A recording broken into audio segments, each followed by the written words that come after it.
Let me now bring on board Dipesh Pandey, Co-Head Investments with IIFL. He joins us live from Singapore. Dipesh, good morning. Thank you for joining us. Dipesh, let me start with a very basic question. What is Dipesh Pandey's short-term market view, medium-term market view, and long-term market view?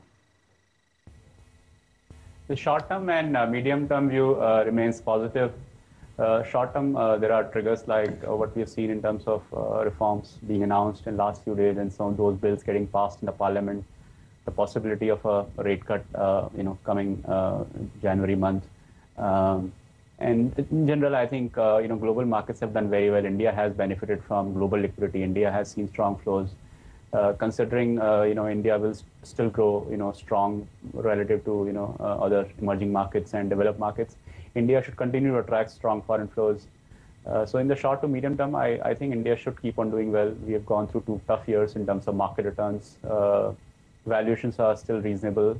If you look at broad Sensex targets for next 12 months, people are still talking about 10 to 15% upside based on very conservative valuation parameters. So I think market should remain strong, barring any major catastrophic situation in Europe or US.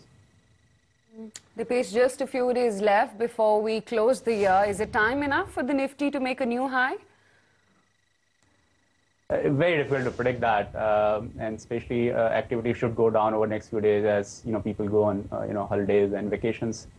But it surely looks possible over 3 to 6 months, considering the deluge of liquidity which global markets are seeing, and particularly India has benefited from that. So that possibly should happen over the next 3 to 6 months. Dipesh, if I look at the consensus numbers or the consensus number for earnings, most of the brokerages are of the view that for FY14, Sensex companies could grow in the range of about 12 to 13%. Now, 12 to 13% is a very moderate number. This is not the kind of number which will really kickstart a new bull market. You're very right over there, Nikunj. What we are seeing is basically a tracing back of the correction which we have seen over the last 2 years. It's not that India has got into a new growth trajectory and we are headed for a secular bull market or anything. I think what we are seeing is that valuations had gone too low earlier part of this year. Sentiment was very negative. That has reversed. But we must remember that overlaying all these is a very sluggish growth, for next year at least. Consensus estimates are at best at 6.5%. There's a lot to be done in terms of kickstarting investment activity, and that will be providing a real boost to growth, which should at least be 7 to 8%, to really start a strong market.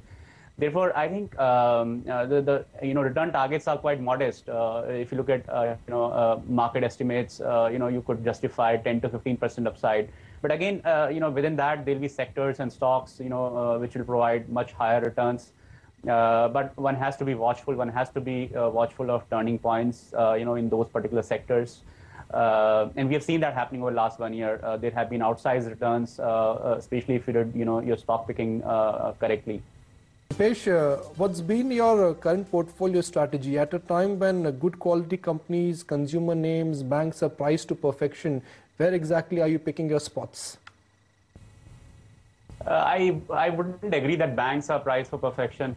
I think banks still look good. Multiples are still lower than where they used to be historically. Loan growth is sluggish, but it'll improve going ahead, and credit quality environment should improve.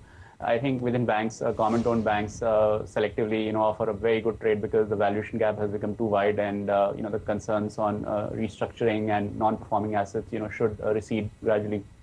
So that segment remains a big overweight.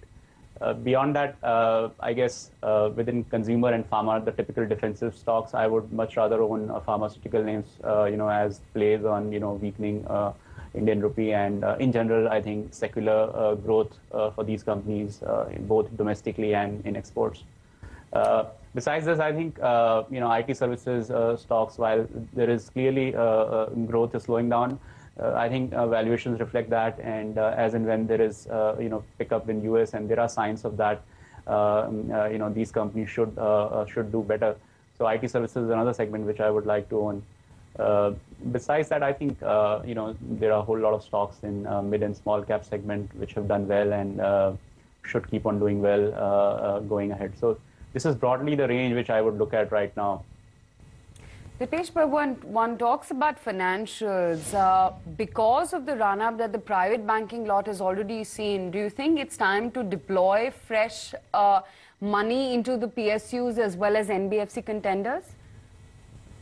NBFCs have also done well, especially retail-oriented NBFCs have done extremely well. I think one should continue to hold these names because all these companies are delivering very strong growth, even when there is overall slowdown in the economy because consumption trends still remain strong. So NBFCs, government-owned banks, obviously one needs to be much more selective. But I think where valuations range from 0.6 times to 0.8 times price to book. And there are efforts to resolve NPA issues with the State Electricity Board and Air India, etc. So hopefully things will improve in that direction. So I think there is a trade in terms of valuation gap reducing for some of these names, and generally as interest rates come down, as macro environment improves, people will have less concern. So that's why I would prefer to own some government-owned banks also at this point of time.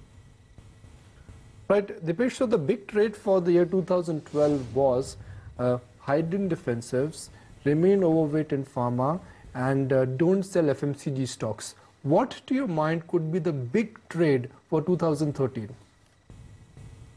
I think the big trade for 2013 potentially could be in in engineering companies or some of these asset owners. Because some of these companies have been burdened by huge debt and interest costs. As interest rates recede, some of these companies should benefit.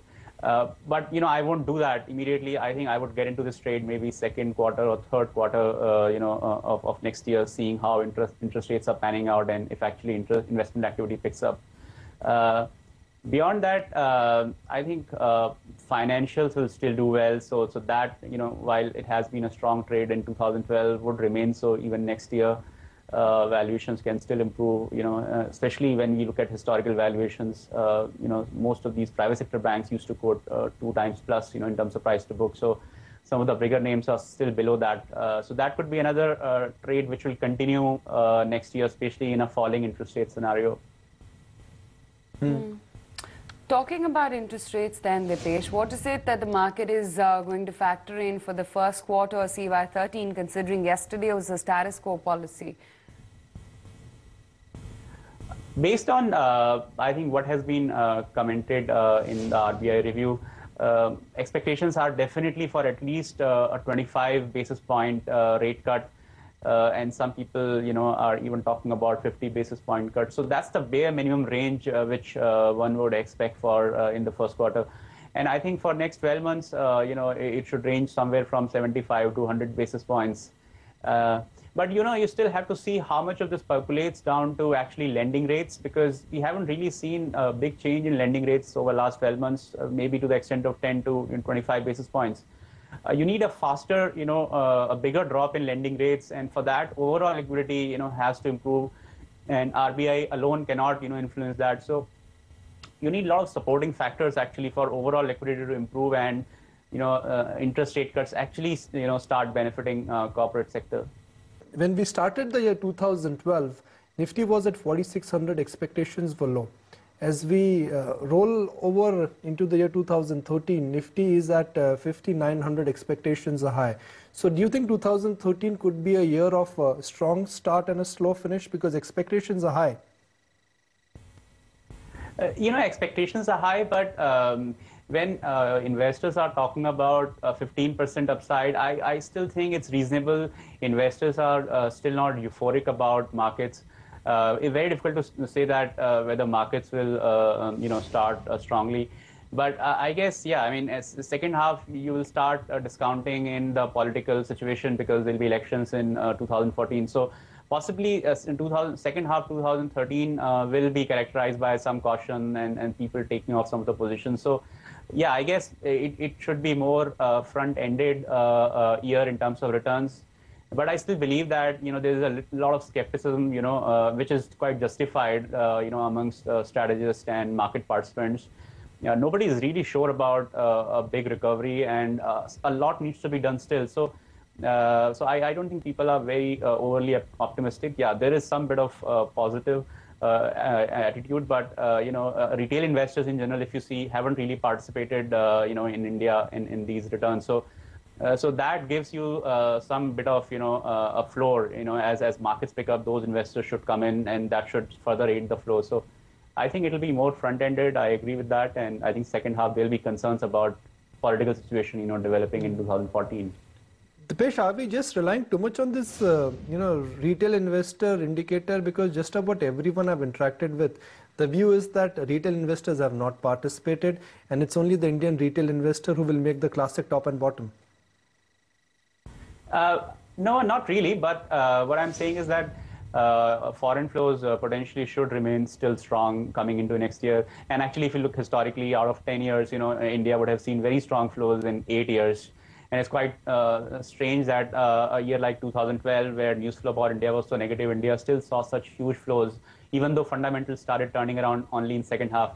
So I think foreign flows will continue. It could further be aided by domestic retail flows.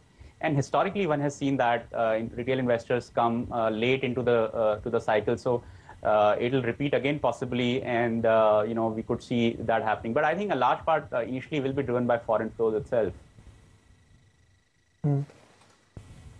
Dipesh, how exactly are you betting on Indian consumer? Some believe that the best way to bet on Indian consumer is to bet on banks and bet on not the staples, but bet on the non-staple part. I would agree, because clearly valuations look very, very high for consumer names. While that was true even beginning this year, stocks have continued to do well, and this was also in an environment where none of other sectors were showing any signs of pickup. Now we are in a situation where there is a hope about other sectors picking up steam. Banks especially have already done well. There could be activity in maybe some of the automobile names. Maybe engineering should pick up as investment activity picks up. So I think in an environment like that, when people have more choices, investors would look for more alternatives versus consumer names. And there should be mean reversion happening in that way. So I think there are better ways, and you talked about some of those. You could play it through banks, you could play it through some of the NBFCs, and NBFCs keep on doing extremely well in India. Automobile, possibly, there should be some pickup, I think, in cars or in two-wheelers. CVs possibly will remain weak for some time. So one needs to look at other ways. Media sector could be another interesting sector, to look at, playing the consumption theme.